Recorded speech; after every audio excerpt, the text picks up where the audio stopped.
Salve rapaziada, tudo bom com vocês? Professor Salles na área novamente, tá? Hoje, 21 de setembro de 2021, sejam todos bem-vindos à nossa aula de Biologia, tá? Preparado para as atividades de hoje?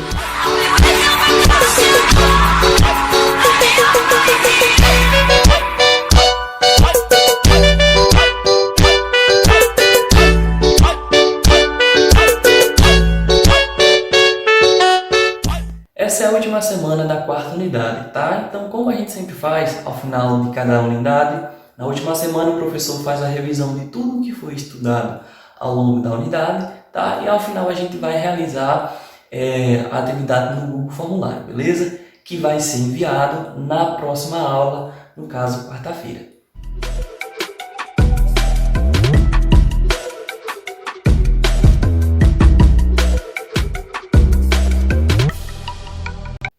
Revisão dos assuntos da quarta unidade. Estudamos basicamente os filos do reino animal. Filos nada mais é do que a subdivisão, a classificação dos animais da face da Terra por meio de suas características fisiológicas e estrutural, tá bom? Então, hoje a gente vai revisar os 4 tipos de filos que foi abordado. O primeiro filo que estudamos foi o filo do molusco, tá? Os moluscos são animais invertebrados, ou seja, não possuem ossos, que fazem parte do filo Molusca. Os representantes desse filo destacam-se pela presença de um corpo mole, o qual é frequentemente protegido por uma concha, mas não significa que ele é único e exclusivo, protegido apenas por concha. Temos outros exemplos de que não há a presença de concha, beleza?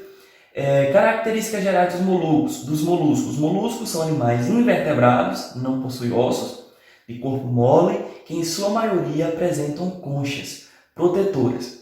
Algumas espécies, como polvos e lesma, não apresentam concha e em outras, como as lulas, a concha é interna e reduzida, tá? Então, no filo molusco, a gente observa que são animais de corpo mole, sem a presença de esqueleto, tá? E uma das principais características é a presença direta ou indireta, ou em pouca quantidade, em alguns casos, sem a presença de conchas, tá? Porém, outras características, como a questão de não haver ossos, a questão do sistema digestivo, a questão da hemolinfa, né, que é o líquido que faz a função do sangue, é a mesma coisa. Então, não tem a concha, mas tem outras questões que também o define como um tipo de molusco. Classificação dos moluscos. Os moluscos eles classificados de 3 formas. Temos os gastrópodes, que se destacam por possuir uma única concha espirada, a qual é usada na defesa do animal que se esconde dentro da concha quando se sente ameaçado, né? Como por exemplo o caracol, e por aí vai. Tá? Temos os bivalves. Os bivalves são os moluscos exclusivamente aquáticos, que apresentam concha formada por 2 partes articuladas. Nesse grupo, não é possível observar a presença de uma cabeça, bem como da rádula, tá? Ou seja, os bivalves, eles são, em sua totalidade, são moluscos exclusivamente aquáticos, tá? Cefalópodes, moluscos marinhos que possuem tentáculos que partem da sua cabeça. Como o próprio nome diz, céfalo, que vem do encéfalo, né, a parte da cabeça humana, no exemplo, tá? Então significa que são aqueles animais que têm a sua cabeça e os tentáculos ligados, como lula, polvo e os neres, né, como a gente pode ver na imagem. Beleza? Temos também os anelídeos. Os anelídeos são animais invertebrados de corpo mole, alongado, cilíndrico e dividido em anéis, apresentando uma nítida segmentação. O filo Annelida apresenta 15.000 espécies encontradas na água doce ou salgada e em solo úmido. Turma, anelídeo, como o próprio nome diz, está relacionado a anel, anelídeo, anel. São os animais que têm formato do corpo anelado, tá? Também possui corpo mole, alongado e cilíndrico, beleza? No formato parecido com um anel. Características gerais: estrutura corporal. Os anelídeos é composto por anéis metâmaros, e revestido por celoma. Na ausência de esqueleto, o celoma fornece a sustentação, aliás, do corpo e auxilia na locomoção. Pessoal, anelídeos são invertebrados, não possuem ossos, eles possuem um celoma, que é um líquido ao qual dá estrutura ao corpo e é onde fica armazenado o sistema digestivo, todos os sistemas encontrados nos anelídeos, tá? A respiração. A respiração dos anelídeos, por ter a pele fina e úmida dos anelídeos, permite as trocas gasosas com o ambiente, o que caracteriza a respiração cutânea. Os anelídeos aquáticos respiram a respiração branquial, pelos brânquios, né? E no caso cutânea significa que são os animais que respiram pela pele, né? A troca de gases ocorre nos anelídeos basicamente pela pele, no caso dos animais terrestres. Como assim, professor? Veja bem, nós seres humanos, nós respiramos oxigênio e expiramos carbono, né? A gente respira um gás e troca por outro, tá bom? No caso a gente faz isso pelo sistema respiratório, nariz, pulmão, traqueia, enfim. Os anelídeos, eles fazem isso pela própria pele, chamado, no caso, de respiração cutânea, tá? A reprodução, aliás. A reprodução dos anelídeos pode ser de forma assexuada ou sexuada. Professor, como assim? Tem espécies de anelídeo que é sexuada, possui sexo masculino e sexo feminino, né? Ou macho e fêmea. E tem também os assexuados, onde as espécies possuem a célula sexual masculina e feminina ao mesmo tempo, tá? Não tem uma definição se é macho ou fêmea. Porém, ele precisa de outro para acontecer o acasalamento, a troca, onde eles trocam os espermatozoides e faz a troca de óvulos e tudo mais, onde é fecundado, por aí vai. Então, assexuado significa que ele não tem um sexo definido, tá? E assexuado significa que possui o sexo definido, se é macho ou fêmea. Dentre os anelídeos, nós podemos classificá-los como os oligoquetas, que apresentam cerdas curtas e em pouca quantidade, são hermafroditas, tá? Assexuados, como falamos anteriormente, encontrados no meio terrestre, úmido ou aquático. Nós temos como exemplo de oligoquetas as minhocas, tubifex e minhocuçu, tá? Temos aí as hirudinhos ou aquetas, que não apresentam cerdas, vivem em meio aquático ou terrestre, úmido, são hermafroditas também, como por exemplo a sanguessuga.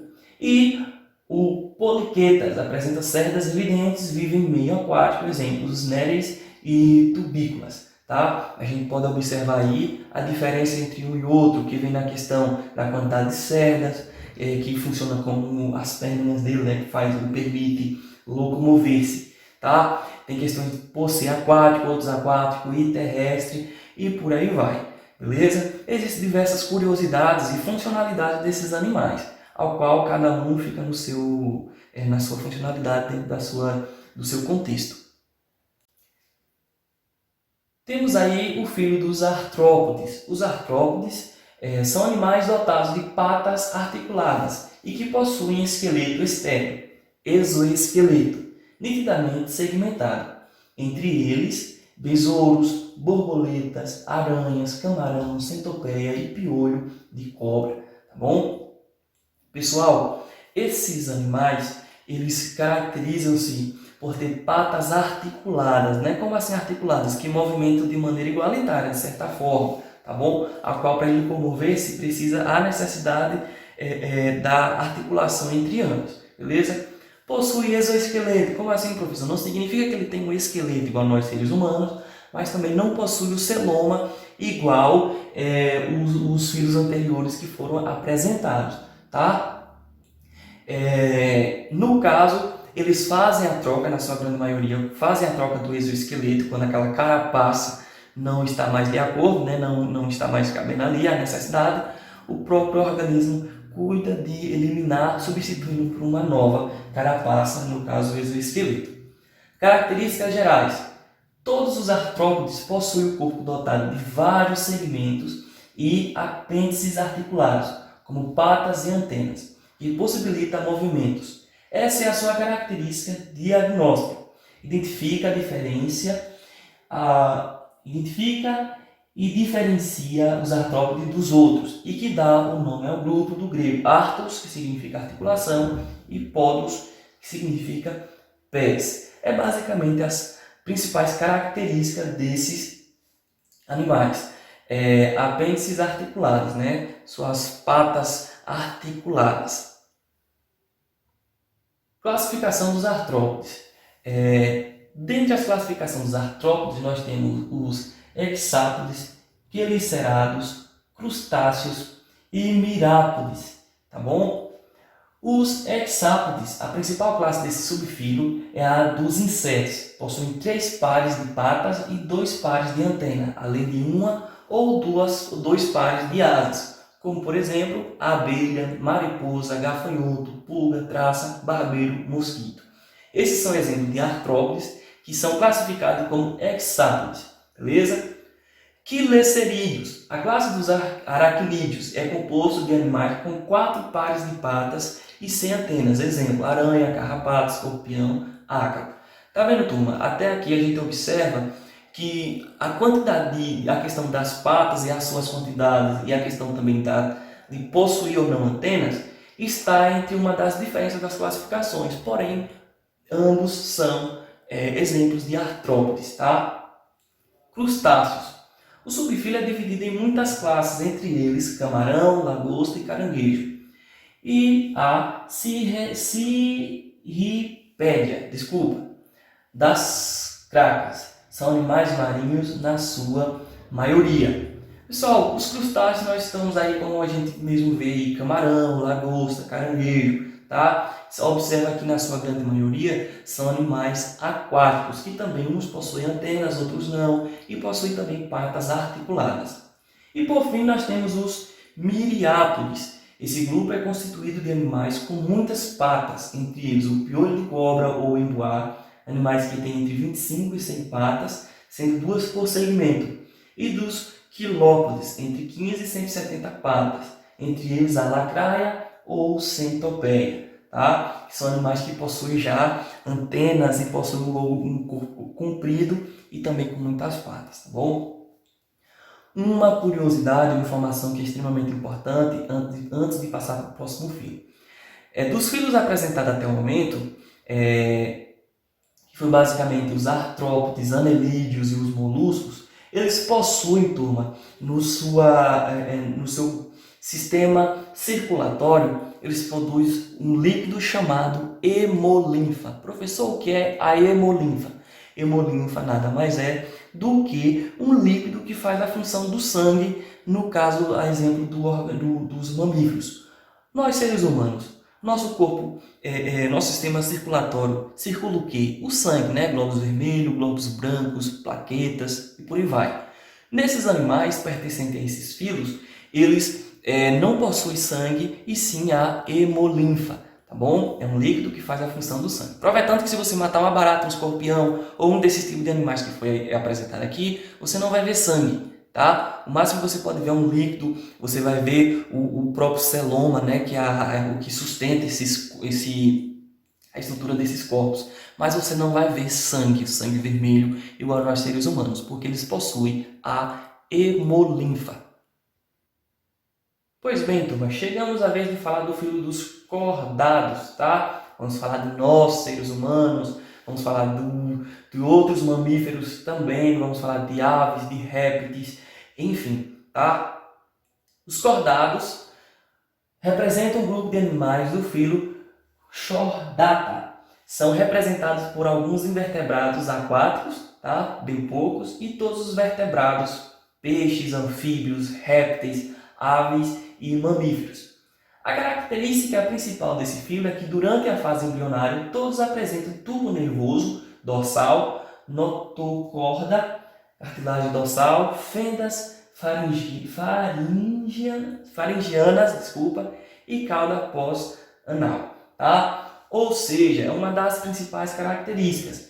No momento que é fecundado, né, que ali acontece, se transforma no zigoto, por aí vai, começa a partir da apresentação do tubo nervoso, que é o desenvolvimento dos nervos, o dorso, né, o espinhaço, como diz o povo, as costas. Então começa a desenvolver a partir daí e aí vai desenvolvendo os demais sistemas, beleza? Então essa é uma das principais características dos cordados, beleza? Além de produzir, de ser, em sua grande maioria, animais vertebrados, que possuem vértebras, né, que possuem ossos, também são animais que têm certa semelhança no processo embrionário. Classificação dos cordados. Os cordados são divididos em 3 classificações e na última classificação é dividido em mais 2 subclassificações, tá? Vou explicar para vocês para ficar bem claro.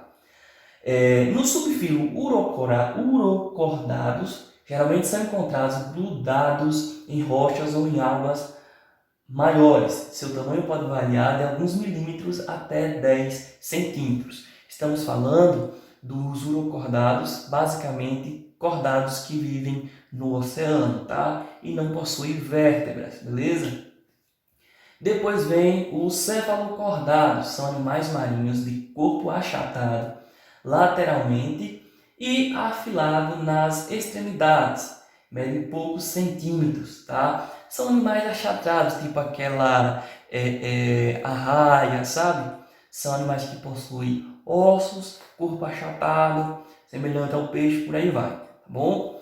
E tem o subfilo dos craniata, né, como o próprio nome diz. São os animais vertebrados. Uma característica marcante dos craniados é a presença de um endoesqueleto, tá? Que é o esqueleto que sustenta o nosso corpo, nossos ossos, tá bom? Então, como o próprio nome diz, craniata vem de crânio, corpo, tá? Osso, beleza? E aí dentro dos craniatas vem o subfilo, que é dividido em 2. A agnata, que são animais sem medula na boca, mandíbulas, aliás, na boca, com poucas espécies e 2 classes. E aí nós temos os gnatostomata, que são animais com mandíbula, e os demais, que no caso são a segunda classificação, desculpa, tá, turma? Que aí vem os Actinopterigi, chondrites, Actinides, dipnoi, anfíbio, reptília, aves e mamária. É porque o nome está assim meio diferente e o professor também sem dificuldade para ler, tá bom?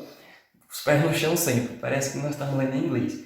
Resumindo o que o professor quis dizer aí, estamos falando dos demais classificações, como a mamária, que representa nós seres humanos. Por quê? Porque nós seres humanos e todos os mamíferos. Por quê, professor? Porque os seus filhos são gerados dentro do ventre por um determinado período e o seu alimento é basicamente o leite materno vindo da mãe dos filhotes, né? Lógico, da mãe. Temos as aves que voam, possuem penas, possuem ossos, põem ovos.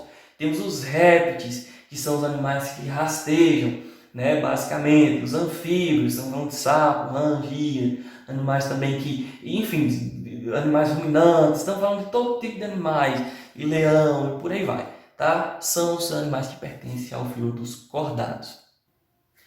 Esses foram os assuntos que trabalhamos na unidade, tá? O professor deu uma papecada aí um bocado, mas é porque são nomes difíceis mesmo. Eu treino e confesso que quando chega na hora parece que eu não treinei nada. Mas enfim, tá? O importante é tentar e passar o conteúdo. Espero que vocês tenham compreendido. Do contrário, me procura, tá bom?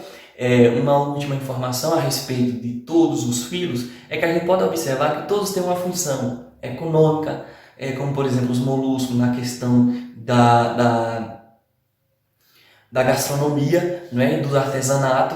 Temos também a questão dos anelídeos, que são basicamente voltados na questão do meio ambiente, como as minhocas, e também a sanguessuga, né, que foi utilizado como uma forma de dreno natural de hemorragias de pessoas que passavam por situações como essa. Tá? Os caminhados a gente já vê aí como que funciona, principalmente na África, questão do safari, questão do consumo do ovo, de diversas maneiras. Então todos têm uma finalidade, todos têm uma característica marcante que define esses filos.